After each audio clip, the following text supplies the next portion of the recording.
একবারে সলিড মাছটা।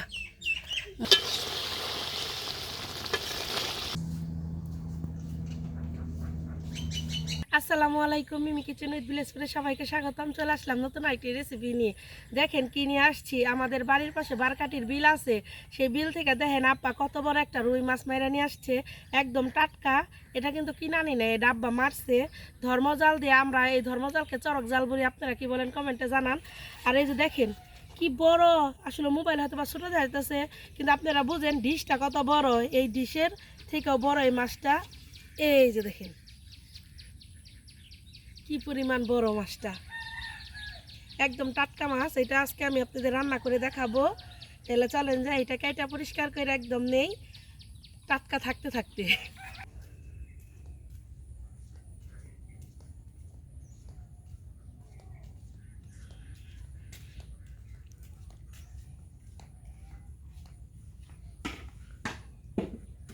একটা কলা পাতা কেটে নেই।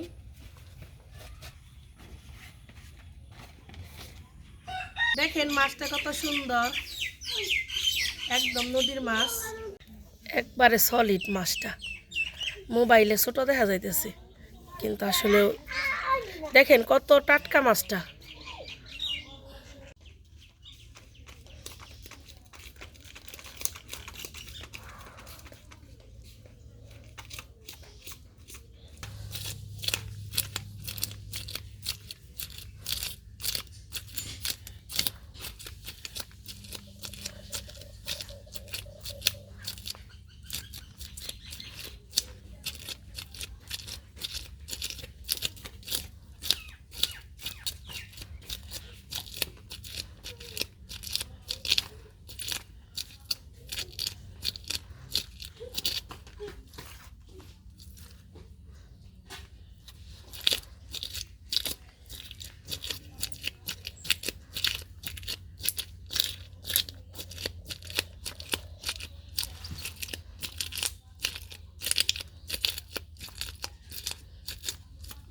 এক পাশে আইস ছাড়িয়ে নিলাম, এখন এই পাশে ছাড়িয়ে নিই।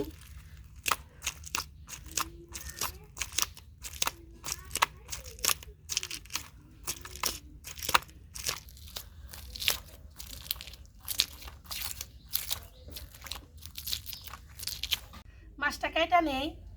আরে রক্ত রে, টাটকা কত। শুধু আপনারা দেখেন মাছটা কত টাটকা, কিরকম রক্ত। দেখেন মাছে কত তেল হইছে।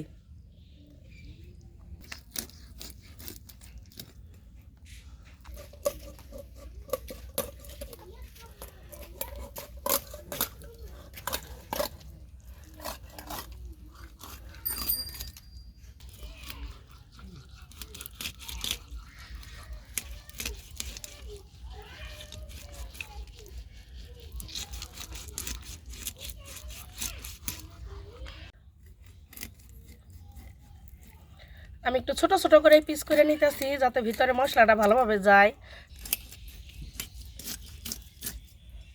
দেখেন কত সুন্দর সলিড মাছটা।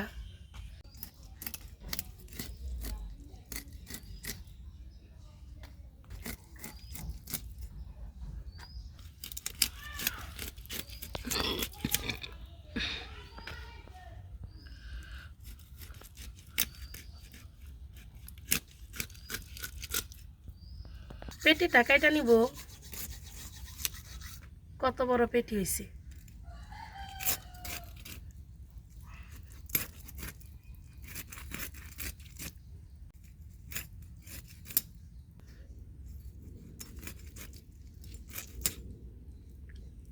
লেজাটা কাটা নিমু, যে ক্যামেরা করে নেহা, ওর লেজা আবার খুব পছন্দ, একটু বড় করে কাটুম।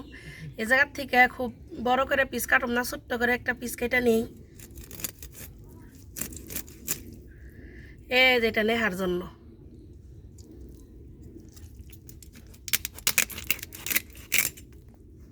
দেখ তোর নিয়ে কত বড় লেজা রাখলাম, দেখছস। মাছটা কাটার পর দেখেন কতগুলো পিস হয়েছে।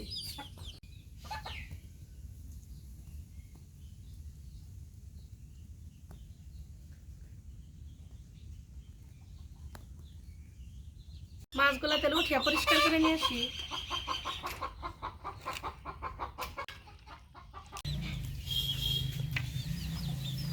মাছটা কাইটা দিয়ে একদম পরিষ্কার করে নিয়ে আসছি, আবার রান্না করার জন্য সব কিছু রেডি করে নিয়ে আসছি। আমি এই জায়গায় এই অল্প কয়েকটা পিস নিছি রান্না করার জন্য, আর বাদ বাকি মাছ রেখে দিছি। আমার ভাই তো বিদেশ থেকে আসবো, ওর জন্য রেখে দিছি। এত বড় একটা মাছ, তাও নদীর মাছ, পরবর্তীতে যদি আবার এত বড় মাছ না পাওয়া যায়, তো এর জন্য রেখে দিছি। মাছটা ভাজার জন্য দিয়ে দিব হলুদের গুঁড়া, মরিচের গুঁড়া, লবণ। মাছটা খুব ভালোভাবে মাখিয়ে নিব।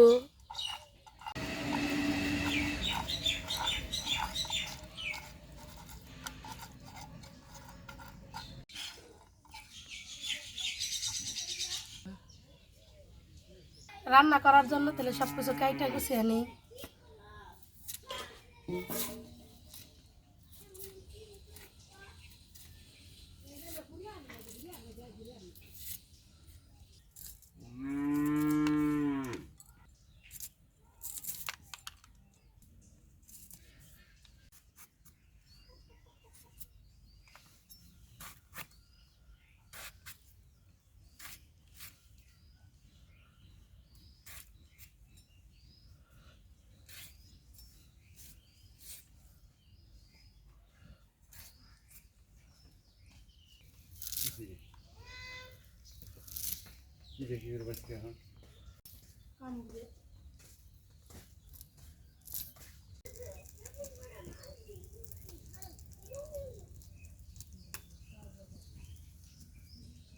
মাছটা ভেজে নিব। কড়াই দিয়ে দিব তেল। তেল গরম হয়ে গেছে, মাছ দিয়ে দিব।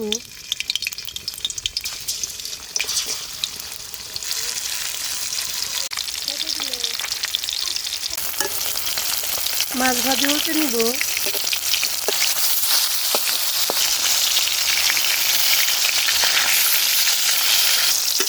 মাছ ভাজি বেশি ভাজি করবো না, মাছ নামিয়ে নিব।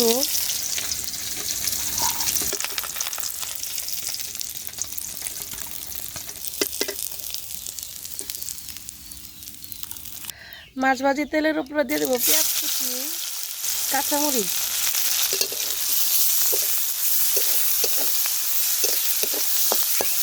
পেঁয়াজ কাঁচামরিচের উপরে দিয়ে দেব টমেটো। টমেটোর উপরে দিয়ে দিব লবণ, তাহলে তাড়াতাড়ি টমেটোটা গলে যাবে।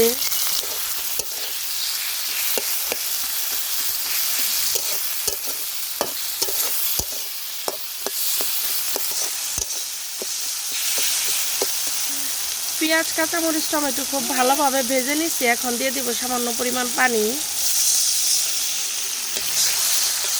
হলুদের গুঁড়া, মরিচের গুঁড়া, ধনিয়ার গুঁড়া, জিরা বাটা। লবণ তো আগেই দিছি, যদি আবার লাগে তাহলে পরে আবার দিব। সব কিছু খুব ভালোভাবে কষিয়ে নিব।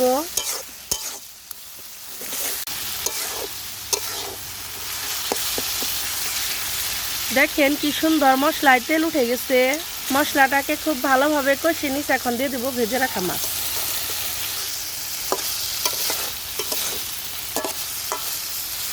মাছটাকে খুব ভালোভাবে কষিয়ে নিচে দিয়ে দেবো অল্প পরিমাণ ঝোল।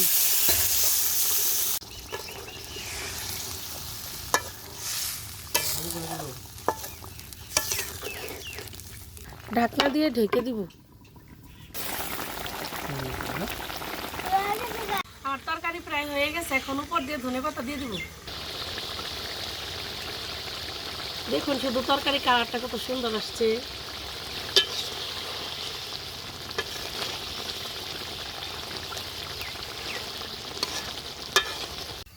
আমার তরকারি রান্না শেষ, এখন নামিয়ে নিব।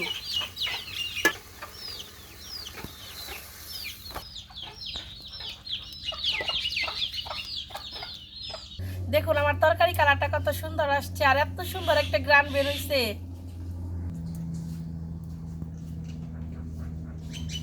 খেয়ে দেখি কেমন হয়েছে।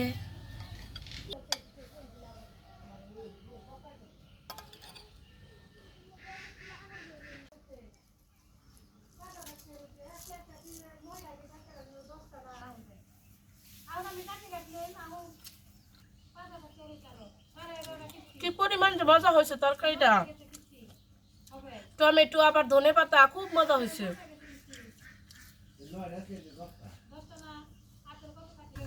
তবু এইভাবে রান্না করে দেখেন, আশা করি খুব ভালো লাগবো। আমার কাছে তো খুবই ভালো লাগতেছে তরকারিটা।